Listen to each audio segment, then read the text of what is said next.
News ప్రేక్షకులందరికీ నమస్కారం అండి. ఈరోజు మనం ఆంధ్రప్రదేశ్ శ్రీ సత్యసాయి జిల్లా కదిరి పట్టణం, కదిరి రూరల్ పరిధిలో ఉన్నటువంటి నియర్ దేవరాయల చెరువు మీద ఉన్నామండి. మనం ఇక్కడ చూస్తున్నాం, ఈ మధ్యకాలంలో మన కదిరి ప్రాంతంలో మనం ఊటీ, కొడైకెనాల్ తదితర ప్రాంతాల్లో, శీతల ప్రాంతాల్లో, జమ్మూ కాశ్మీర్ లాంటి ప్రాంతాలు మనం చూసింటాం ఈ యొక్క అట్మాస్ఫియర్.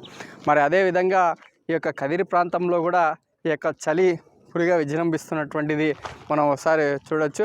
చాలా శీతల వాతావరణమైనటువంటిది ఇప్పుడు ఉన్నటువంటి ఈ యొక్క దినాల్లో ఈ విధంగా ఉంది.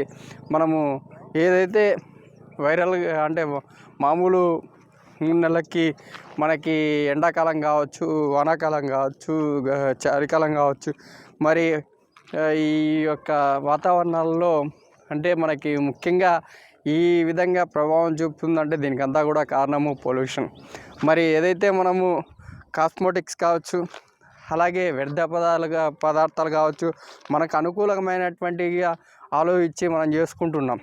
మరి కాలుష్య రహితంగా చాలామంది కూడా సైంటిస్టులు, మేధావులు అందరూ కూడా కాలుష్యరహిత సమాజం కావాలని కోరుకుంటున్నారు.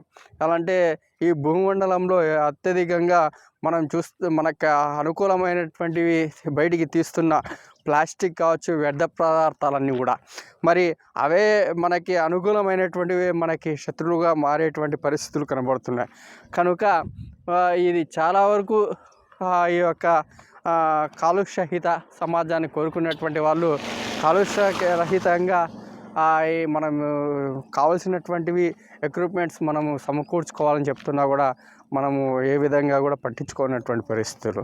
కనుక దీంట్లో భాగంగా ఈ యొక్క అత్యధికంగా ఈ యొక్క మనకి డ్యామేజ్ చేస్తున్నటువంటి పెద్ద పెద్ద ఫ్యాక్టరీలు కావచ్చు, వగేరా వ్యర్థ పదార్థాలన్నీ కూడా కావచ్చు, దాన్ని తగ్గుముఖం కూడా మనం తగ్గించుకోకపోతే ఈ విధంగానే భవిష్యత్తులో కూడా దీనికి రెట్టింపు స్థాయిలో 100 రెట్టింపు స్థాయిలో మనకి ఈ విధంగా ఒక భాగం తీసుకుంటే 100 భాగాలు ఇంకా రెట్టింపు స్థాయిలో ఇదే వాతావరణం కనబడేటువంటి పరిస్థితులు.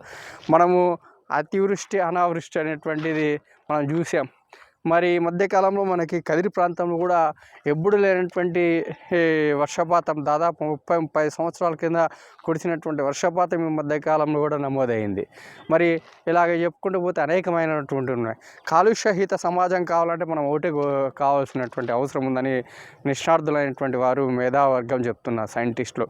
మరి పచ్చ అంటే మనకి చెట్లు అభివృద్ధి చేసుకోవాల్సినటువంటి అవసరం ఎంతైనా ఉంది. ఈ ప్రతి ఒక్క ఇంటి ముందర కూడా 1, 2 లేదా 3 చెట్లు వాళ్ళు పెంచుకోవాల్సినటువంటి అవసరం ఎంతైనా ఉంది. అదేవిధంగా మనం చూస్తున్నాం, ఈ విధంగా కదిరి ప్రాంతంలోనే ఇంత అత్యధికంగా ఈ యొక్క మైనస్ దాదాపు నాకు ఒక అంచనాగా చెప్తున్నా కానీ -7-8 డిగ్రీలు ఉంటుందని నా యొక్క ఆలోచన. మరి ఎంత డిగ్రీలు ఉందనేటువంటిది సంబంధిత అధికారులు చెప్పాల్సినటువంటి అవసరం ఎంతైనా ఉంది.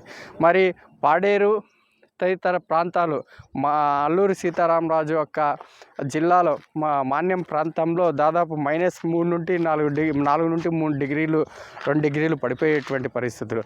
మరి ఇక్కడ మనం ఒకసారి గమనిస్తే ఇటువైపు కదిరి ప్రాంతం ఉందండి. మరి కదిరి ప్రాంతం అంతా కూడా కనబడేటువంటి పరిస్థితులు. ఇక్కడ మనం చూస్తున్నటువంటిది కోలేపల్లి ప్రాంతం కూడా అంతా కూడా పొగమంచుతో కూడుకున్నటువంటిది. మన జైన్ పబ్లిక్ స్కూల్ ఉంది. మరి ఇక్కడ కూడా పొగమంచుతో, విపరీతమైనటువంటి పొగమంచుతో ఉన్నటువంటి పరిస్థితులు. కనుక ప్రతి ఒక్కరు కూడా, మరి ముఖ్యంగా పిల్లలు, పెద్దవారు చాలా జాగ్రత్త వహించాల్సినటువంటి అవసరం ఎంతైనా ఉంది. మరి ముఖ్యంగా ఆస్తమా, శ్వాస సంబంధించినటువంటి ఏవైతే వ్యాధులు ఉంటాయో వారు కూడా తగు జాగ్రత్తలు తీసుకోవాల్సినటువంటి అవసరం ఎంతైనా ఉంది.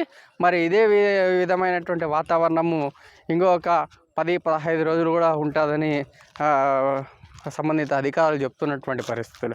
కనుక ఈ యొక్క పరిస్థితులు ప్రతి ఒక్కరు కూడా చాలా జాగ్రత్త వహించి తమ స్నేహితులు, శ్రేయోభిలాషులు, తమ చుట్టుపక్కల వారు, తమ ఊరిని, తమ ప్రాంతంలో ఉన్నటువంటి వారందరూ కూడా చాలా జాగ్రత్తగా ఉండాలని ఒకరికొకరు చెప్పుకోవాల్సినటువంటి అవసరం ఎంతైనా ఉందని మన యూనిట్స్ తరఫున మరొక్కసారి మేము విజ్ఞప్తి చేస్తున్నాం.